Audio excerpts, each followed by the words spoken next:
कृषि दर्शन कृषि दर्शन कृषि दर्शन कृषि दर्शन कृषि दर्शन कृषि दर्शन।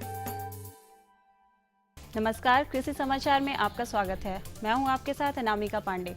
आइए देखते हैं आज कृषि समाचार में क्या है खास। किसान ICAR पलांडू में पा सकते हैं तैयार फसलों की पैकिंग, ग्रेडिंग और मार्केटिंग का प्रशिक्षण। बुढ़मू में हुआ पशु स्वास्थ्य जांच शिविर का आयोजन। एक मुलाकात सफल किसान झरिया लोहरा के साथ। अब समाचार विस्तार से। तैयार फसल की कटाई के बाद बेहतर पैकिंग, ग्रेडिंग और मार्केटिंग से संबंधित जानकारी उपलब्ध कराने के उद्देश्य से भारतीय कृषि अनुसंधान परिसंघ केंद्र पलांडू की ओर से प्रशिक्षण कार्यक्रम चलाया जाता है। राज्य के किसान इस प्रशिक्षण कार्यक्रम में भाग लेकर लाभ उठा सकते हैं। सभी किसान भाइयों से हमारा अनुरोध है कि उत्पादन के साथ साथ उत्पादन के बाद की जो क्रियाकलाप है, पैकिंग है, ग्रेडिंग है, उसकी मार्केटिंग से संबंधित है, तो इन सब चीज़ों की अगर जानकारी आपको चाहिए तो हमारे पलांडू अनुसंधान केंद्र में आप आएँ और यहाँ साल भर हमारा ये प्रशिक्षण कार्यक्रम चलता रहता है। तो इसमें लेकिन अलग अलग आने से अच्छा है कि आप अपने ज़िले में जो आपका आत्मा है या और भी इस तरह के जो संस्थान हैं उनके माध्यम से आए यहाँ पे, और हमारे यहाँ 25-25 के ग्रुप में जो है ट्रेनिंग दी जाती है। पिछले दिनों बुढ़मू प्रखंड के नाउज गांव में पशु स्वास्थ्य जांच शिविर का आयोजन किया गया। यह जांच शिविर बाएफ केंद्र बुढ़मू के द्वारा लगाया गया था, जिसमें पशुओं के बांझपन रोग का जांच और इलाज किया गया। इस दौरान गांव के विभिन्न पशुपालकों के लगभग 60 पशुओं की जांच और इलाज डॉक्टर आभा कुमारी ने की। साथ ही पशुपालकों को मवेशियों में होने वाले अन्य रोग और उसके बचाव की जानकारी दी गई तथा मुफ्त दवा वितरण भी किया गया। किसान अगर गैर पारंपरिक फसलों की खेती कर रहे हैं तो इन फसलों से अच्छी आमदनी प्राप्त करने के लिए इसे सही विपणन की जानकारी रखें। इसके लिए आपको फसल लगाने से पहले पता कर लेना होगा कि इसकी सही बाजार कैसे और कहां होगा। किसान के लिए आमदनी का जरिया खेती और कृषि उत्पाद ही होता है। इस लिहाज से किसानों को उन्हीं फसलों की खेती पर खास ध्यान देना चाहिए जिसकी बिक्री से अच्छी आमदनी मिले और इसके लिए सुगम तथा सुविधाजनक बाजार उपलब्ध हो। हमारे किसान भाई एक चीज कि आप उगा रहे हैं तो आपको भविष्य में उससे हानि ना हो, इसके लिए आप सबसे पहला जरूरी एक कदम उठा लें कि उस चीज़ का मार्केट है या नहीं। आप मेडिसिनल पौधे ले रहे हैं तो उसकी समुचित बाजार व्यवस्था कहाँ है, ये आप पहले इंश्योर कर लें कि आप जो भी प्रोडक्ट उगा रहे हैं वो बिकेगा कहाँ। अगर आपका प्रोडक्ट आपने उगा लिया उसको खेतों में, आपका प्रोडक्ट बिक नहीं रहा है, आपने उसे घर में स्टोर करके रखा है, तो वो आपकी मेहनत भी बेकार जाएगी, आपकी पूंजी भी बेकार जाएगी, आपकी आर्थिक व्यवस्था उससे ख़राब हो जाएगी। तो मार्केट आप इंश्योर कर लें ताकि आपको उससे उस प्रोडक्ट से आप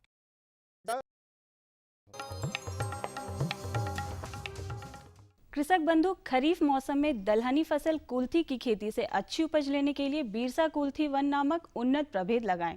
ये झारखंड राज्य के लिए अनुशंसित है। झारखंड की मिट्टी और कृषि मौसम को ध्यान में रखते हुए कुल्थी के बेहतर उत्पादन के लिए बिरसा कृषि विश्वविद्यालय के द्वारा बिरसा कुल्थी 1 का विकास किया गया है। ये विलंब से की जाने वाली बुआई के लिए भी उपयुक्त माना जाता है। कुल्थी का प्रभेद तो हमारे यहाँ से जो है बिरसा कुल्थी 1 हुआ है, जो 95 दिन में तैयार हो जाता है और आपकी फसल 10 से 12 क्विंटल प्रति हेक्टेयर के हिसाब से मिल जाता है। झारखंड के दक्षिणी छोटा नागपुर इलाके में बड़ी मात्रा में लाख का उत्पादन किया जाता है। किसान सरलता पूर्वक टहनियों से लाख छुड़ाने के लिए लेग सेलर का इस्तेमाल कर सकते हैं। इस उपकरण की कार्य क्षमता 50 किलोग्राम प्रतिदिन है।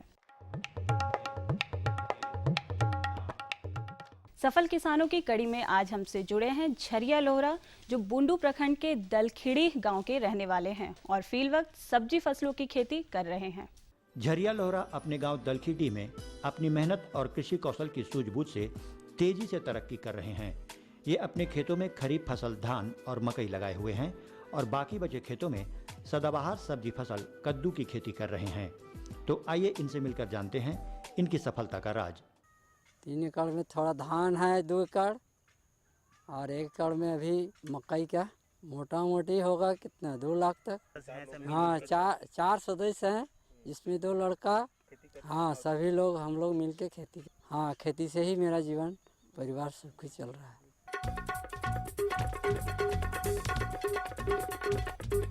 और अब एक नज़र राज्य के 5 प्रमुख शहरों के मौसम के मिजाज पर।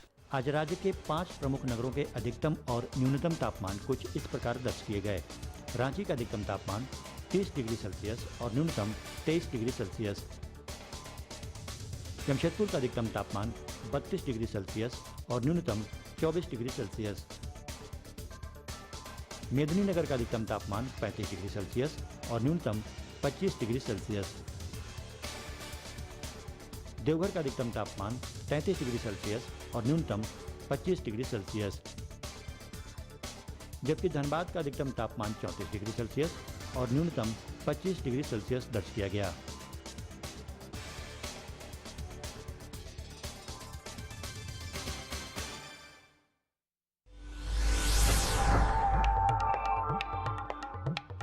और अब मंडी भाव में आइए नजर डालते हैं अनाजों के भाव।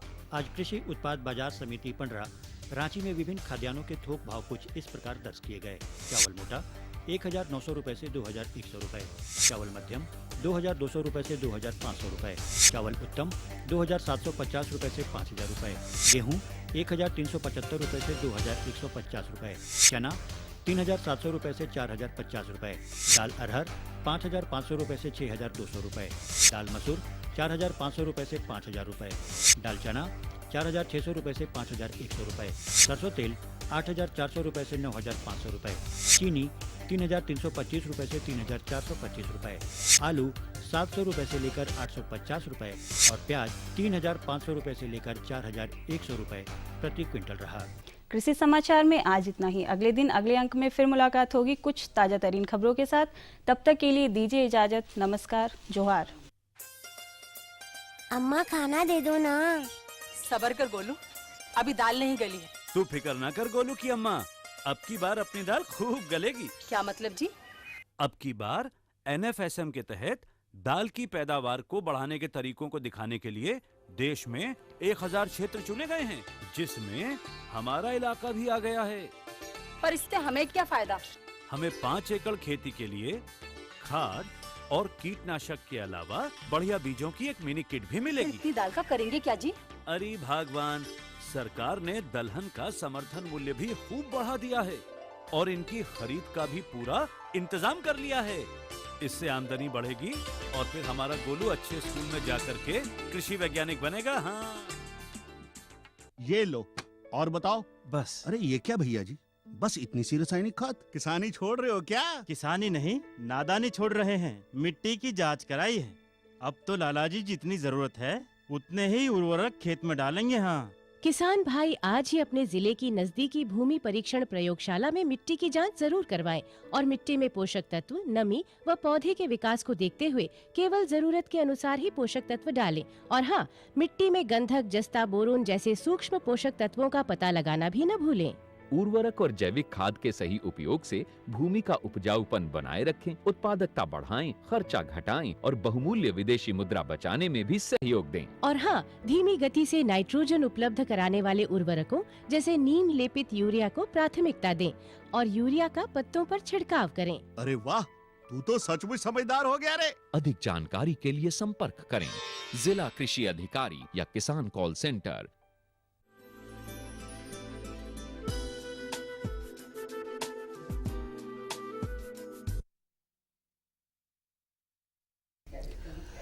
सफल देश, समृद्ध किसान, अगर हो खेती बाड़ी का समुचित ज्ञान।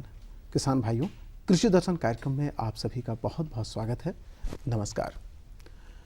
किसान भाइयों, जीवन का कोई भी क्षेत्र हो, प्रशिक्षण का बहुत महत्व होता है।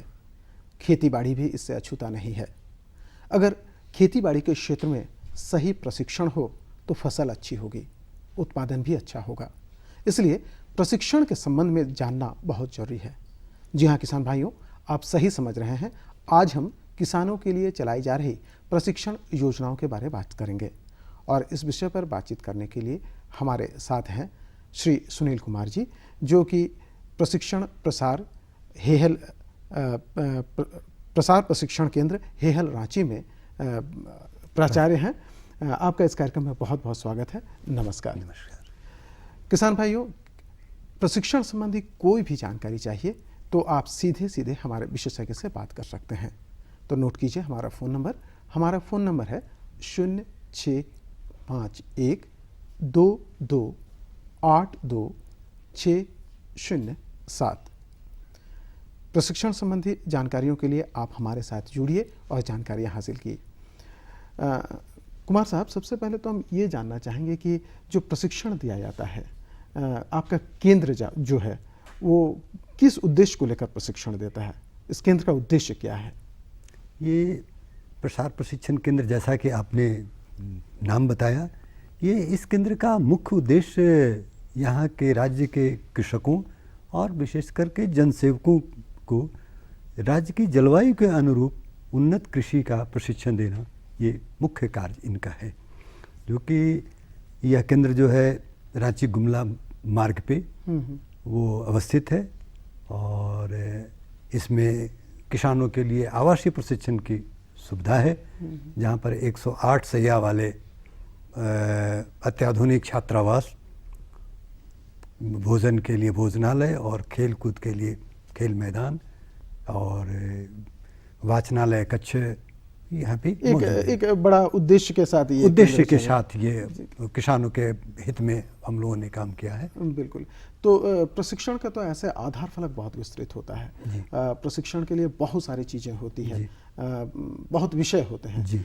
तो हम आपसे ये जानना चाहेंगे कि किसान भाई किन किन चीज़ों का प्रशिक्षण ले सकते हैं आपके केंद्र से? किसान भाई, ये राज्य के का एकमात्र प्रशिक्षण केंद्र है जहाँ पे कृषि और उससे संबंधित जितने विषय हैं उनके लिए हमारे केंद्र पे प्रशिक्षण दिया जाता है। उदाहरण स्वरूप, अगर कोई किसान कृषि के क्षेत्र में प्रशिक्षण प्राप्त करना चाहे तो उनके लिए प्रशिक्षण है। अगर कोई उद्यान के क्षेत्र में प्राप्त करना चाहे तो उनके लिए है। अगर कोई पौधा संरक्षण पर के विषय में जानकारी लेना चाहे तो उनसे प्रशिक्षण है और कृषि यांत्रिकरण से संबंधित है। और इन सभी विषयों के लिए अलग अलग हमारे पास पदाधिकारी और विशेषज्ञ हैं जिनके देखरेख में ये प्रशिक्षण कार्यक्रम, आवासीय प्रशिक्षण कार्यक्रम जो 5 दिवसीय हो, 1 दिवसीय हो, इस तरह के चलाए जाते हैं। अभी इसी वित्तीय वर्ष में राज्य के लिए योजना जो वहाँ पे स्वीकृत है वो 5 दिवसीय प्रशिक्षण और 1 दिवसीय प्रशिक्षण किसानों के लिए वो स्वीकृत है, जो राज्य के सभी जिलों के किसानों के लिए है। यहाँ पे जो हमारे 24 जिले हैं उनके लिए, और प्रत्येक जिले से 50-50 कृषकों को यहाँ पे आना है और वो प्रशिक्षण प्राप्त कर सकते हैं। इसके अतिरिक्त जो विषय हैं, जैसे आजकल बीजोपचार का बड़ा महत्व है। बिना बीज के उपचार के तो है आप अधिक हम भी अपने कार्यक्रमों में कई बार बीजोपचार की बात करते हैं। जी हाँ। बीजोपचार नहीं करने से किसानों को काफ़ी नुकसान होता है। बिल्कुल, बहुत सही। बिल्कुल, ये ज्वलंत विषय है। तो किसान भाइयों को बीजोपचार का महत्व और उनके प्रयोग विधि कैसे हो, उसके लिए यहाँ पे प्रशिक्षण कार्यक्रम चलाए जाते हैं। और किसान भाई, जैसा पता है आपको कि बीजोपचार की योजना जो है राष्ट्रीय कृषि विकास योजना के अंतर्गत हमारे प्रखंडों में, पंचायतों में इसका जो है प्रशिक्षण के तौर पर किया जा रहा है, जहाँ पे उनके बीज उपचार के लिए जो है सीड बिन और ड्रम दिए जा रहे हैं। तो ये एक अहम विषय है जिस पे हम लोगों ने दिया है। दूसरी जो योजना है बीज उत्पादन का महत्व और उनके तकनीक का, क्योंकि अब होता है क्या है कि जब किसान खेतों में बीज डालने जाता है, उनके पास बीज नहीं रहता है, बाज़ारों से आश्रित होता है और अन्य राज्यों से आश्रित होता है, तो उससे अच्छा है कि अपने झारखंड की मिट्टी में वो बीज पैदा करे और अपने ही बीज को जो है अपने खेतों में डालें। तो उनके लिए उनको क्या क्या करना पड़ेगा, किन किन चीज़ों से वो तकनीक से गुजरना पड़ेगा, उनके लिए वो प्रशिक्षण यहाँ पे हम दे रहे हैं। तीसरी बात जो है कि आए दिन हमारे मिट्टी की उर्वरा शक्ति बिल्कुल समाप्त होते जा रही थी। इसके लिए रख रखाव के लिए अभी हम लोगों ने क्या किया है कि जैव और जैविक उर्वरक का क्या महत्व है, उसको हम कैसे तैयार करेंगे, उसकी क्या उपयोगिता है, इन विषयों को लेकर हम किसानों के साथ रूबरू होते हैं। उसके बाद जो है बहुत सारी चीज़ें होती है। किसान भाई हमारे मतलब अंधाधुंध तरीके से उर्वरकों का व्यवहार किया करते हैं, जानकारी का अभाव होता है। तो उसके लिए हम लोग मिट्टी के परीक्षण और उनके महत्व और कैसे उसकी तकनीक है उन विषयों को लेकर के आते हैं, ताकि वो पूरी तरह से मिट्टी जांच, उनका जो है प्रयोग उर्वरक का कितनी मात्रा में और कैसे किया जा सके, उसके द्वारा वो अपने खेतों में अच्छे ढंग से काम करें। उसके बाद है कि आप उद्यानिक फसलों का आप उसका किस तरह से करेंगे, उन्नत खेती कैसे करेंगे, जैसे फल है, फूल है और मसाले हैं, सब्जी की कैसे करेंगे। उसके आगे की बात आती है जब फसल अब किसान भाई लगा देते हैं, उनके बाद कीड़े मकोड़े लग जाते हैं, तो इनके लिए कीट, रोग और पोषक तत्व का प्रबंधन कैसे किया जाए इन चीज़ों के लिए, ताकि हम अच्छे से अच्छे फसल ले सकें। इन विषयों को हम करते हैं। अब बात आ जाती है कि इन सारी चीज़ों को लगा दिया, खेत में लग गए, कीड़े मकोड़े भी हमने मार दी, अब हम फसल को कटाई करते हैं। कटाई के उपरांत उनको किस तरह से हम प्रबंधन करें ताकि हम ज़्यादा दिनों तक इसको रख सकें और ज़्यादा से ज़्यादा लाभ ले सकें इसका। तो इन विषयों पर भी हम अभी ये प्रशिक्षण देने जा रहे हैं कि जो 5 दिवसीय प्रशिक्षण होगा हमारा, वो इन्हीं विषयों को, इन्हीं ज्वलंत विषयों को लेकर के हम किसानों के साथ वो प्रशिक्षण देंगे। कुल मिलाकर कुमार साहब कहा जाए कि बहुत विस्तृत क्षेत्र है। उद्यानिकी को भी आपने शामिल किया है, मिट्टी की उर्वरा शक्ति को भी आपने शामिल किया है, जो लगा लेते हैं फसल उसके बाद उसकी देखभाल कैसे करें, पोषक तत्वों का प्रबंधन करें। तो कोई भी किसान भाई अगर चाहे तो इससे इन तमाम प्रशिक्षणों का लाभ उठा सकता है। लेकिन इसके आगे फिर एक प्रश्न आता है कि जो आप प्रशिक्षणार्थियों का चयन करते हैं, उसका तरीका क्या होता है? ये आए दिन ऐसा देखा जाता है कि कभी कभी ऐसे तो प्रशिक्षण कार्यक्रम कई संस्थानों पर चल रहे हैं, तो होता क्या है कि जो सही किसान हमारे भाई रहते हैं, जो खेतों से जुड़े होते हैं, उनका चयन न होकर करके वो दूसरे किसान आ जाते हैं, जिसका लाभ 100% नहीं मिल पाता है। उसके लिए हम लोगों ने एक बंधन लगाया है कि हम अपने जिला कृषि पदाधिकारी और प्रखंड कृषि पदाधिकारी को एकदम बिल्कुल हिदायत दे चुके हैं कि उन्हीं किसानों का और जो महिला और पुरुष किसानों का चयन किया जाए जो बिल्कुल कृषि से संबद्ध हो और खेतों में काम कर रहे हों। तो ये हम लोगों ने उनका चयन के लिए रखा है। क्या इसके लिए कोई शैक्षणिक योग्यता या कोई खास तरह की जानकारी की भी जरूरत होती है? नहीं, शायद किसान भाई ऐसा है, किसान तो हमारे कोई ये जरूरी नहीं है कि शैक्षणिक हो नहीं हो, किसान तो हमारे वहाँ पे गांव में कृषक होंगे, बस उनका जो होना होगा वो कृषक हों, और वो महिला और पुरुष कोई भी हो सकते हों, क्योंकि आए दिन महिलाओं की भागीदारी किसानों मतलब कृषि के क्षेत्र में ज़्यादा बढ़ते जा रही है। तो उस क्षेत्र को, महिलाओं को भी हमने वो टच करने का प्रयास किया है। बहुत दबाव है कृषि के क्षेत्र में, बहुत सारे ऐसे किसान हैं जो बीज नहीं खरीद पाते हैं, उर्वरक नहीं खरीद पाते हैं। ऐसे में कई किसान भाइयों के मन में ये प्रश्न होता है कि हम प्रशिक्षण लेंगे तो शुल्क कुछ लगेगा, तो शुल्क क्या लगता है? हाँ किसान भाई, ये आपका प्रश्न बहुत अच्छा हुआ। ये जो प्रशिक्षण केंद्र है बिल्कुल किसानों के लिए निःशुल्क है, और जो हम अभी 10 दिन 15 दिनों के अंदर एक 5 दिवसीय जो प्रशिक्षण कार्यक्रम आरंभ करने जा रहे हैं, उसमें किसानों को हमारे यहाँ बिल्कुल निःशुल्क प्रशिक्षण दिए जाएंगे। यहाँ तक कि उनके लिए भोजन की व्यवस्था निःशुल्क है, उनके लिए आवास की व्यवस्था निःशुल्क है यहाँ, और उनके अपने गंतव्य से यहाँ तक केंद्र तक आने और यहाँ से जाने तक के लिए वास्तविक जो किराया है उनके लिए भी हम लोगों ने ये सरकार ने ये व्यवस्था कर रखी है, ताकि ज़्यादा से ज़्यादा किसान हमारे इस कार्यक्रम से जुड़ सके। सचमुच कहा जाए तो आम का आम और गुठली का दाम के रूप में उनको मिल सकता है।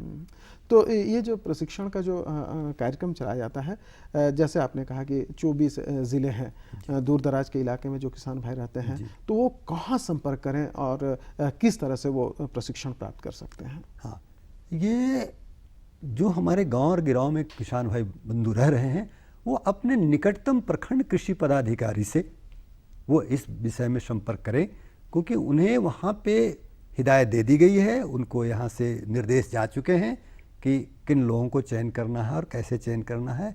इसके बाद संबंधित जिले के जिला कृषि पदाधिकारी हैं, अगर वहाँ बात नहीं बनती है तो जिला कृषि पदाधिकारी हैं, उनसे वो संपर्क कर सकते हैं। अगर वहाँ से अगर कुछ उनको शंका नज़र आ रही हो तो हमारे यहाँ हमारे जो कार्यालय है उससे वो संपर्क कर सकते हैं ताकि उनको विस्तृत जानकारी मिल सकती हो। प्रशिक्षण जो कार्यक्रम होते हैं बहुत सारी जानकारियां होती हैं, लेकिन हर प्रशिक्षण कुछ न कुछ विशिष्टता लेकर होता है, तो इसकी विशिष्टता क्या है? हाँ जी हाँ, ये खास करके जो हम लोगों ने ये प्रशिक्षण कार्यक्रम का आयोजन या शुरुआत किया है, इसकी विशिष्टता ये है कि राज्य के सभी जिलों से 50-50 जो कृषक हमारे यहाँ आ रहे हैं वो 24 सत्रों में इनका प्रशिक्षण होना है और प्रत्येक सत्र में एक लिखित मूल्यांकन का प्रावधान हमने रखा है और हर सत्र से एक उत्कृष्ट किसान का चयन होना है और ये उत्कृष्ट किसान जो चयन होंगे इनके 24 किसानों को यहाँ से राज्य के बाहर, जैसे CFTRI मैसूर है जहाँ पे पोस्ट हार्वेस्ट मैनेजमेंट के लिए वो जाना जाता है, वहाँ पे व्यवहारिक ज्ञान के लिए, और केरल में मसाले की जो खेती होती है वहाँ पर व्यवहारिक ज्ञान के लिए वहाँ पर ले जाया जाएगा भ्रमण के लिए। ये 10 दिनों का कार्यक्रम रहेगा ताकि किसान भाई जो हमारे यहाँ वो सैद्धांतिक प्रशिक्षण पाए, उसके बाद व्यवहारिक प्रशिक्षण में गए तो एक पूर्णतः एकदम विषय वस्तु विशेषज्ञ के रूप में वो वहाँ पे तैयार होकर के अपने को तैयार कर सकेंगे। ये जो अवधि है, आपने कहा कि 1 दिवसीय प्रशिक्षण होता है या 5 दिवसीय प्रशिक्षण होता है, तो ये कब कब होता है? किसान भाई कैसे जाने कि अभी इस विषय पर प्रशिक्षण होगा या किसी खास विषय पर प्रशिक्षण होगा? कोई किसान जैसे मान लीजिए कि आपने कहा कि मसाले की खेती के बारे, तो मसाले की खेती के बारे हमें जानकारी चाहिए जी। मैं अगर इसका प्रशिक्षण लेना चाहता हूँ तो मैं कैसे जान पाऊँगा कि मुझे इस समय आपसे संपर्क करना और इसका प्रशिक्षण होगा? हाँ किसान भाई, ये जो प्रशिक्षण अभी हमने बताया कि 5 दिवसीय जो हम प्रशिक्षण कार्यक्रम करने जा रहे हैं और ये 5 दिवसीय में जो आपको बताए गए ये सारे बीजोपचार और बीज उत्पादन, उद्यानिक फसलों की खेती, ये 5 दिनों का एक कोर्स बना हुआ है। अच्छा, सब एक साथ, जो सब एक साथ एक सप्ताह में 5 दिनों के लिए हम लोग ये तैयार किया है। उसके लिए अलग अलग विशेषज्ञ हमारे बिरसा यूनिवर्सिटी से आएंगे, वो सारे लोगों से संपर्क किए जा चुके हैं और ये सारी रूपरेखा तय की गई है। और जो 1 दिवसीय होंगे, जैसे सोमवार से लेकर के शुक्रवार तक ये 5 दिन जो होते हैं वो 5 दिवसीय किसानों के लिए रहेगा और शनिवार के दिन वो 1 दिवसीय किसानों के लिए। अब आप कहेंगे 1 दिवसीय किसान में कौन से किसान भाग ले सकते हैं? तो 1 दिवसीय जो प्रशिक्षण है उसमें हम लोगों ने कार्यक्रम रखा है कि झारखंड के जो 15 अनुसूचित जनजाति बहुल जो क्षेत्र हैं, जो प्रखंड हैं, उनसे 100 कृषकों का चयन किया जाना है। तो उनसे इस तरह से 1500 किसान हो गए। तो इन 1500 किसानों का 1 दिवसीय प्रशिक्षण शनिवार के दिन दिया जाएगा। तो ये इस तरह से लंबाई साथ साथ चलता रहेगा। तो 1 दिवसीय प्रशिक्षण में भी इन्हीं विषयों को उनको जो है थोड़ा संक्षिप्त में उनको प्रशिक्षित किया जाएगा ताकि वो फिर अगले बार में जब ये समझ जाएं तो संभवतः अगले बार में 5 दिवसीय में या 1 सप्ताह वाले में उनका चयन हो सके। तो इस तरह का रूपरेखा ये प्रशिक्षण की तैयार की गई है। कुछ समय से खेती बाड़ी पहले पुरुष इसमें काफ़ी बड़े पैमाने पर लगे होते थे, अब महिलाएं भी इसमें जोरदार रूप से अपनी भागीदारी दिखा रही हैं। तो जो महिला कृषक है वो अगर प्रशिक्षण लेना चाहते हैं तो क्या व्यवस्था है उनके लिए? देखिए, पुरुष और महिला हमारे लिए दोनों एक समान हैं। दोनों को वही प्रशिक्षण दिया जाना है। साथ में क्लास जो रूम है हमारा प्रशिक्षण का जो कक्ष होगा, वो प्रशिक्षण कक्ष में महिलाएं और पुरुष एक साथ रहेंगे। हाँ, हमारे यहाँ जो छात्रावास की व्यवस्था है जिसमें हमारी महिलाएं के लिए अलग हैं और पुरुषों के लिए अलग हैं, उनके लिए जो हमारे वो प्रशिक्षण के जो समन्वयक होंगे, ट्रेनिंग कोऑर्डिनेटर होंगे, उनका पूरा ख्याल रखा जाएगा। हमारे यहाँ उनके लिए अलग अलग व्यवस्था है। तो कुल मिला के कहा जाए कि तो महिलाओं और पुरुषों की समान भागीदारी है इसमें। और यूँ कहा जाए कि आए दिन जो ऐसा हम लोगों ने देखा है कि महिलाएं इस क्षेत्र में ज़्यादा आगे और ज़्यादा सजग रूप से आ बहुत संक्षिप्त में कुमार साहब, चूंकि प्रशिक्षण के साथ एक और होता है फलाफल क्या होता है, इसका रिजल्ट क्या होता है, बहुत संक्षिप्त में हमें बताएं कि रिजल्ट आप कैसा देखते हैं? रिजल्ट तो एक तो सबसे पहला है कि जो यहाँ पर प्रशिक्षण लेके किसान हमारे जाएंगे वो आम किसानों से अलग महसूस करेंगे, वो खुद को गौरवान्वित महसूस करेंगे। दूसरा है कि वो अपने खेतों में उन्नत तकनीक के साथ वो खेती करेंगे। उनसे आसपास के जो हमारे किसान हैं वो प्रभावित होंगे। उसका प्रभाव ये इससे क्या होगा कि वो अपने जिले के और प्रखंड के कृषि के एक प्रगतिशील किसान के रूप में उनकी उभरेंगे पहचान होगी, और बिल्कुल। कृषि विकास में वो अपने जिले में एकदम अहम कड़ी के रूप में, सफल बिल्कुल। कड़ी के रूप में उभर कर आएंगे, बिल्कुल, बिल्कुल। ताकि वो जाने जाएंगे। एक अहम और चीज़ है कि किसान बंधुओं को जो प्रशिक्षण दिए जाएंगे 5 दिवसीय और 1 दिवसीय, अब वो प्रशिक्षण के बाद उनको एक प्रमाण पत्र भी दिया जाएगा, जो उनके लिए काफी भविष्य में वो कहेंगे कि साहब इन्होंने ये किया। बिल्कुल। तो किसान भाइयों, जैसा कि आपने सुना कि प्रशिक्षण सचमुच जीवन का कोई भी क्षेत्र हो बहुत ज़रूरी है, और खेतीबाड़ी में तो निश्चित रूप से इसका बहुत महत्व है। निःशुल्क प्रशिक्षण है और इससे आप बहुत सारे लाभ प्राप्त कर सकते हैं। आप प्रशिक्षण लीजिए और खेतों को हरियाली से भर दें, खुशहाल हो आपका जीवन। इन तमाम शुभकामनाओं के साथ आपके साथ हम चाहेंगे विदा। कुमार साहब, आप हमारे स्टूडियो में आए, हमारे किसान भाइयों को इतनी अच्छी जानकारी दी, इसके लिए आपका बहुत बहुत धन्यवाद। जी, आपको नमस्कार। जी, नमस्कार।